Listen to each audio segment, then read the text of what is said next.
stand up in my dog collar. This is what we in Britain call a clerical shirt.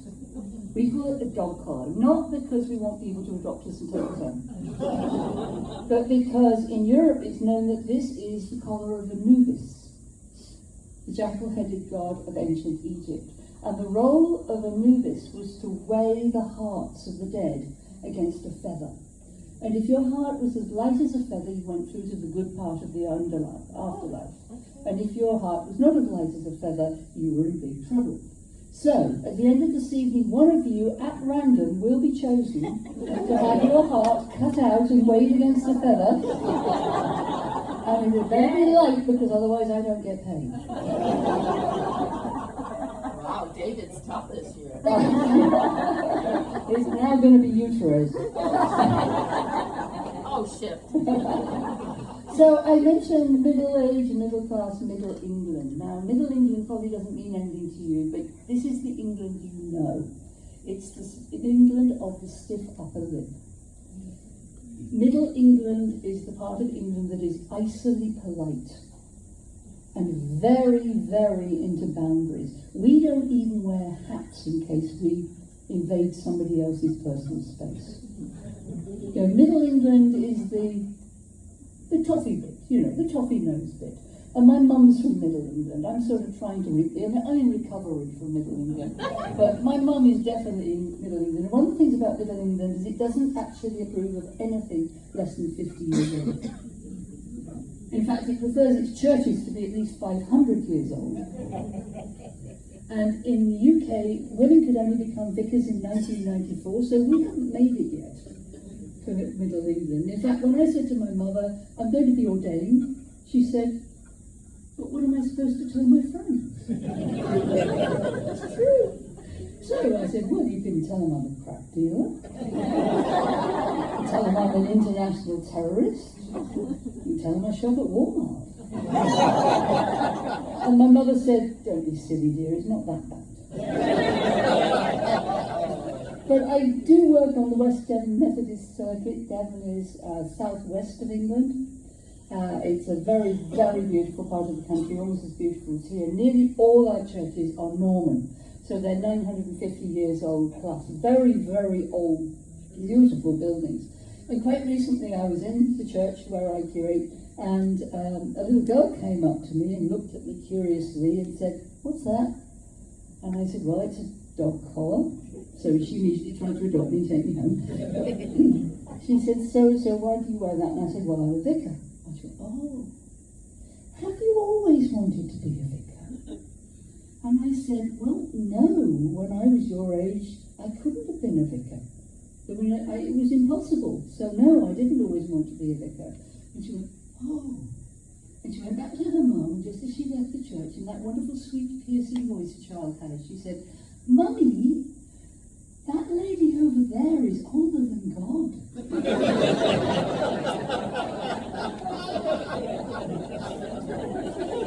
Logical. Logical. Now, I do have to just sort of clarify a few things, because we are two nations divided by a single language. You know that, don't you? There's lots of stuff that really doesn't make sense to each other. In fact, the last 6 weeks I've been messaging Katie non-stop going, what do you mean by this word? Do you understand that word? Is this going to be funny? The longest conversation we had was about Jesus and wood. Okay, you're laughing, so you get the joke about wood. Okay, we'll be getting back to that one. Go around and use that joke later, absolutely. But we had kind of different kinds of way of looking at things. We have a friend called Megan from San Francisco. She came to stay quite recently. And my husband, Lion, who's here in the front row, he's a cigarette smoker. He smokes roll-ups. We have a word for roll-ups. So Megan has arrived, and she says, oh, where's Lion? And I said, oh, he's having a fag out the back.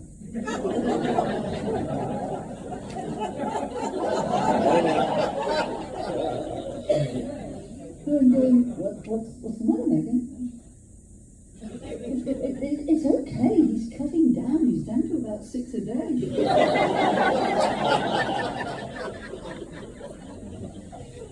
And pants. Ladies and gentlemen, I know what you mean by pants now. But for us, pants are what you wear under your trousers. Unless you're Superman, of course, when you wear them on the outside of your skin.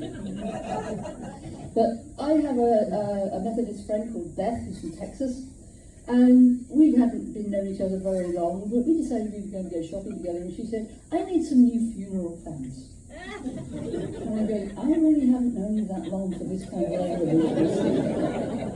So we're going shopping for these funeral pants, and I'm sort of trying to lead her into the lingerie aspect. And I'm thinking to myself, well, maybe I should get some comedy pants.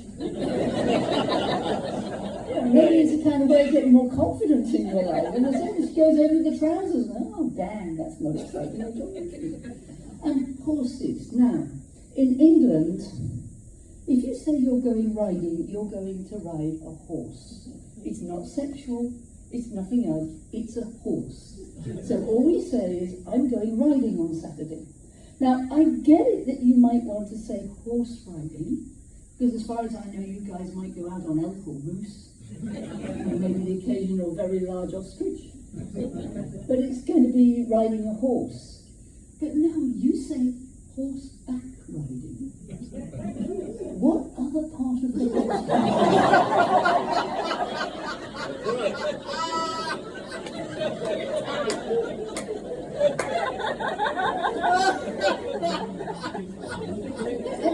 Get it, pieces on their heads. Do you let them pull you around by the tail?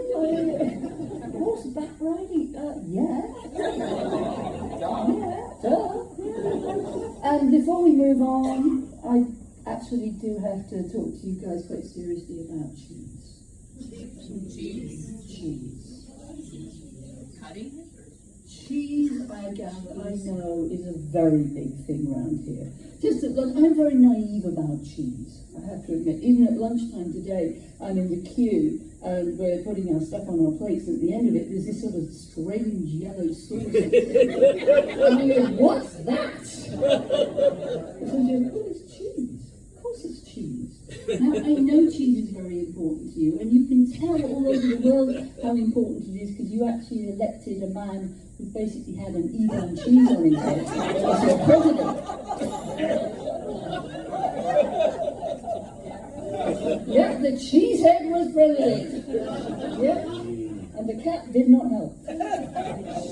However, we used to travel to America a lot, and it's lovely to be back. It really is terrific to be back. We've been away because of COVID, and frankly, guys, I have to say, you have been comfort eating, haven't you? Oh, yeah, we were in Cracker Barrel. Oh, you guys have been comfort eating. Anyway, so one of the things that we really love is your American breakfast. It's taken me 40 years to work out how I like my eggs in America. 40 years of asking for sunny side up or over easy, and I like my eggs mushy, not runny, so I tried to ask them for them up hard, but that didn't go down very well. No, that would not work. No, but I now know that it's over medium well. That's how I like my eggs, that's right. And we love your hash browns. Hash browns in Britain just don't make it. They don't have an angel for hash browns in the United Kingdom, so we try and make hash browns and it's a complete and utter disaster. So we were really looking forward to American breakfast with hash browns. You have eaten cheese. So there I am in Cracker Barrel saying, I'd like hash browns. They go, oh, hash brown casserole, man. And we go, oh, can I have it without the cheese? No. Okay, fine, I'll try your hash brown casserole. It's delicious, but I'm comfort eating now.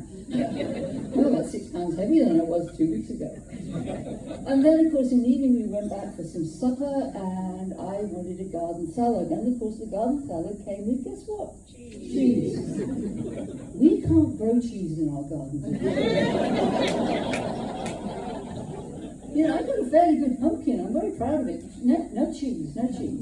So I said to the waitress, I said, I'll have the garden salad, but please hold the cheese. The whole restaurant.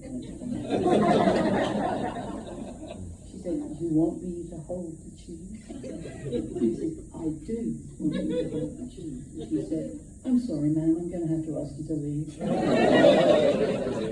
So just finally, I want to read you a small inspirational text about cheese, because I think America, it's about time you did address this issue of cheese. And I do realise you're not ready for it yet, but I'm just going to open this door to you, because at some point you may be able to walk through. We admitted that we were powerless over cheese. And that our cheese had become unmanageable. We came to believe that a cheese greater than ourselves would restore us to sanity. That's the man with the Edam on his head. We made a decision to turn over our will and our cheese over to God, as we understand Jesus Christ.